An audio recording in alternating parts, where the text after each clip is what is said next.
Тағдыр соқпағымен маңдайына жазылған қиындыққа мойымай, жігерлі қасиетімен алға қадам басқан зағип жандар қоғамымыздың толыққанды мүшелері екені даусыз. Демек, кез келген азамат сияқты, елде болып жатқан жаңалықтардан хабардар болып, қоғамның тыныс тіршілігіне етене араласуына толық құқығы бар. Бүгінгі таңда елімізде зағип жандарға арналған кітапханалар баршылық. Әйткенімен, мүмкіндігі шектеулі жандардың мұндай мекемеге келіп кетуінің өзі оңай шаруа емес. Осы тұрғыда Кентау қаласындағы әлемді сезіну әлеуметтік жобасының көз жанары нашар көретін азаматтар үшін берері мол. Мұндай жобаның бұрын соңды елімізде баламасы болмаған. Негізгі идея мүмкіншілігі шектеулі жандарға арнап аудиожурнал шығарып, почта арқылы еліміздің кез келген елді мекеніне жіберу.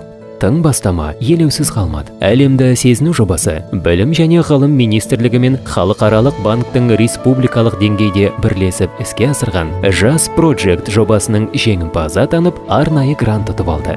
Егер бұл жоба біздің Қазақстанның барлық аймақтарында жүзеге асырылатын болатын болса, біз зағип жандарды әлемде болып жатқан барлық жаңалықтармен тең бөлісе алар едік. Аудиожурнал әзірлеу айтуға оңай, іске асырылуы қиын іс. Әуелі 60-тан астам зағип жандар арасында сауалнама жүргізіліп, олардың түрлі салалардағы қызығушылықтары анықталды. Соған сәйкес, аудиожурналдың тұңғыш жинағы да әзірленіп, онда бірнеше айдар қамтылды. Біздің аудиожурналдарымызда әртүрлі айдарлар бар: салт дәстүр, психологиялық көмек, жұлдыз жорамал сияқты. Солардың ішінде ерекше айдарларымыздың бірі ерекше жандар деп аталады.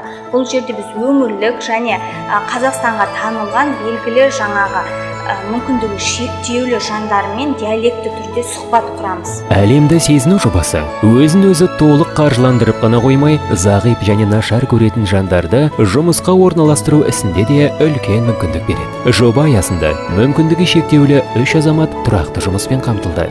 Біздің тілегіміз бұл жоба одан ары қарай дамыса, біздерге арналған кітаптар, аудио кітаптар көп адам кітапханаларға келіп оқымайды. Бұл біздің қаладан емес, бүкіл республикаға таратылып, почта арқылы біздің үйімізге жіберіліп тұрса. Зағип жандардың бойында шығармашылық ізденіс пен жаңалыққа деген құштарлығын оятуға түрткі болған әлемді сезіну жобасы аясындағы аудиожурналдар еліміздің түкпір-түкпіріне тарамақ. Алдағы уақытта жоба авторлары зағип және нашар көретін жандар үшін арнайы радиостанцияны ашуды армандайды. Талай жанға үміт шуағын сыйлап, өмірге деген құлшынысын арттыра түскен игі бастаманың әлеуметтік мән-маңызы мен ауқымы тек арта бермек.